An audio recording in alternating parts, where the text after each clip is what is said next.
한국에서 마약을 했던 친구들하고 미국에서 마약을 했던 친구들하고 어떤 다름이 있을 것 같은데요. 선생님은 미국에서 와서 이렇게 진료를 받은 친구는 혹시 접하신 적이 있습니까? 많이 있죠. 아, 있습니다. 네.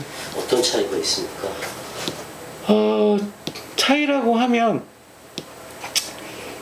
뭐 그게 의미가 있어. 좀 궁극적으로는 모든 중독자는 동일한 프레임 안에 갇히게 되는 거기 때문에 비슷한 임상 양상을 갖게 되나, 미국에 있었던 친구들은 훨씬 더 소위 그 일리걸 드럭이라고 하는 다양한 불법적인 약물들을 좀 더 많이 어린 시절에 하고 온 케이스들이 더 많고요. 한국에서는 그게 좀 더 늦죠. 근데 놀라운 건 뭐냐면 옛날에는 좀 컸거든요. 국내파와 해외파가. 국내에서는 몇 개 안 해봤었어요, 애들이. 대마나 뭐 몇 가지 정도밖에 안 했고, 해외에서 온 애들은 뭐 진짜 어지간하게 할 수 있는 거 다 하고 온 친구들 많았는데, 지금 점점 국내랑 해외가 차이가 없어지기 시작을 했어요. 국내에서도 저희가 이제 히스토리 테이킹이라고 해서 뭐뭐 해봤니 쭉 적는데, 그냥 요새는 거의 안 적거든요. 다 해봤지 뭐 다 했다는 거고.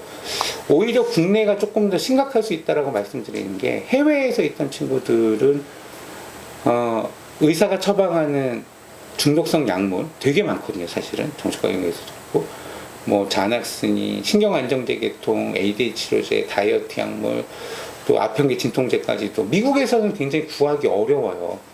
근데 한국은 너무 쉬우니까 오히려 한국에서 약을 시작한 친구들은 이 약물들을 더 손쉽게 구해서 불법적인 약물을 못하고 있는 그 상황에서 그런 의사처방 약물들로 연명을 하거나, 아니면 그걸 아예 대놓고 처음부터 레크레이셔널하게 쾌락 추구 목적으로 오남용하는 케이스들이 훨씬 많은 거죠.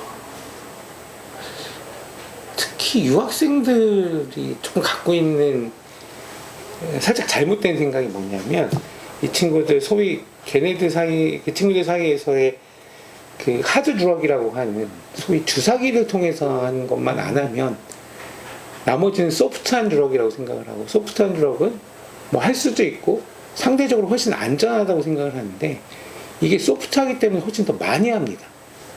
다양한 걸 하고 일상 달고 살고, 그러다 보니까 사실은 뇌 손상이나 이런 거 미치는 영향에 있어서는 어떤 의미에서는 뭐 이 친구들이 흔히 얘기하는 소프트 드럭이라고 하는 것들이 훨씬 더 만성적이고도 지속적인 뇌 손상을 유발하게 되는 거고요.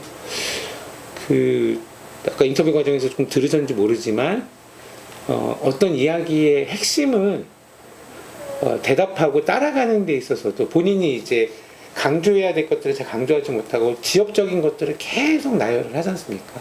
사실 그게 중요한 건 아닌 건데, 그러니까 자기가 어떤 이야기를 할 때 이게 하나의 실행 기능하고도 연관이 있는 건데, 어떤 일을 할 때는 어떤 목표치에 도달하기 위해서 자기가 하는 이야기들을 정확하게 배치해서 내러티브를 구성을 해서 얘기를 해야 되는데, 이게 두서없어지는 게 되게 흔히 나타나는 부분들인 거고, 또 질문의 맥락을 잘 이해를 못하고 엉뚱한 대답을 하거나 이런 것들이 굉장히 많죠. 그래서 일상생활에서는 사실 그냥 뭐 따박따박 말을 잘하니까 멀쩡해 보이긴 하는데, 조금만 깊이 있는 사고를 필요로 하거나 추상적인 내용에 대해서 답변을 끌어내거나 하는 데 있어서는 굉장히 저희가 이제 퇴행됐다고 표현을 하는데, 좀 단순해지고, 그런 거에 있어서 지엽적인 것에 집착하는 식으로 이야기가 많이 되는 거죠. 그래서 심리검사를 좀 해서 저희가 확인을 더 해보긴 해야겠지만 상당히 많이 망가졌을 가능성이 많고요. 저희 병원에 입원해 있는 약물 환자들 거의 대부분이 되게 이제 정상 IQ가 90에서 110 사이에 위치를 해야 되는데, 사실 80 넘는 친구들이 별로 없을 정도로 우리가 생각하는 것 이상으로 뇌손상이 굉장히 심각하고 광범위하게 이루어지는 게 약물의 문제인 거죠. 그러면 수치상으로 그렇게 수치가 나타나는 걸로 판단하지만, 뭐 시각적으로도 뇌 구조가 작아진다든지 뭐 이런 것들이 보입니까? 뇌의 구조가 작아지는 게 MRI에서 보이려면 뇌의 형태적인 변화가 일어나야 되거든요. 근데 뇌의 형태적인 변화가 일어나기까지는 굉장히 시간이 오래 걸립니다. 그리고 MRI에서 쪼그라든 게 보일 정도면 이미 그거는 그냥 거의 끝에 온 거거든요. 회복이 불가능할 정도 상태에 이르는 거고, MRI를 찍어서는 정상처럼 보이는데 사실은 저희가 뇌 영상 연구나 뭐 여러 가지 뇌 신경 다발을 찍는 연구를 해보면 MRI에서는 정상처럼 보이지만 그 뇌 기능을 보는 영상 연구에서는 엄청나게 손상을 받은 것들을 저희가 확인할 수가 있죠.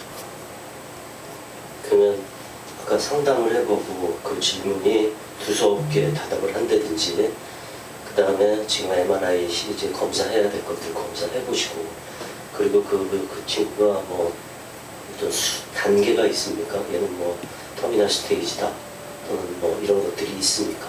그거를 이렇게 클리어 커트하게 나누기는 어렵습니다. 예, 나누기 어렵고 회복의 속도도 정말 다 다르고요. 저희가 항상 하는 얘기가 이미 약물을 해서 망가져버린 뇌세포는 어쩔 수가 없는데 그 살아있는 뇌세포가 있잖아요. 이 뇌세포가 한 9개월 정도까지는 별다른 단약을 해도 약을 끊어도 별다른 변화가 없다가 이제 9개월이 지나서부터는 살아있는 뇌세포에서 새로운 신경세포가 쭉쭉 자라기 시작을 하거든요. 이 가지가 뻗어나는 것처럼 마치 겨울에 앙상했던 나무 가지가 여름이 되면 풍성하게 이렇게 피어오르는 것처럼 그 회복의 일련의 과정들이 진행이 되는 거거든요. 그래서 한 2년에서 3년 정도가 되면 거의 정상 수준까지 돌아오고, 아까 한성호님 같은 경우에도 시간이 지나면 지날수록 뇌 회복이 가속도가 붙습니다. 그럼 훨씬 판단하는 거나 특히 이제 갈망이라고 하죠. 그 약을 하고 싶은 충동이 올라왔을 때 이거를 참아낼 수 있는 능력들이 훨씬 더 강해지거든요. 제일 중요한 게 이제 전두엽이라고 하는, 전두엽에서도 맨 앞에 나와 있는 프리프론탈 콜텍스라고 하는 게 우리를 가장 이성적으로 만들고 중앙 통제 컴퓨터 역할을 하는데, 이 부위가 정상적인 기능을 해줘야 돼요.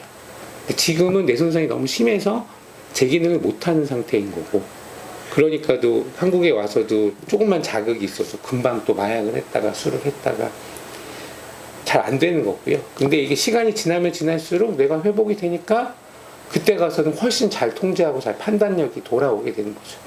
그래서 중독은 사실은 시간이 우리한테 유리한 싸움이 맞아요. 뒤로 가면 갈수록 뇌가 회복되면서 이걸 통제할 수 있는 힘이 획득을 하게 되기 때문에, 그 얘기는 반대로 처음 1년, 특히 처음에 100일이 굉장히 취약한 시기고, 이 시기를 얼마나 안전한 환경에서 우리가 옆에서 여러 사람들이 붙잡고 이 친구들의 회복을 같이 돕고 끌고 가주느냐가 되게 크리티컬한 그 시기인 거예요.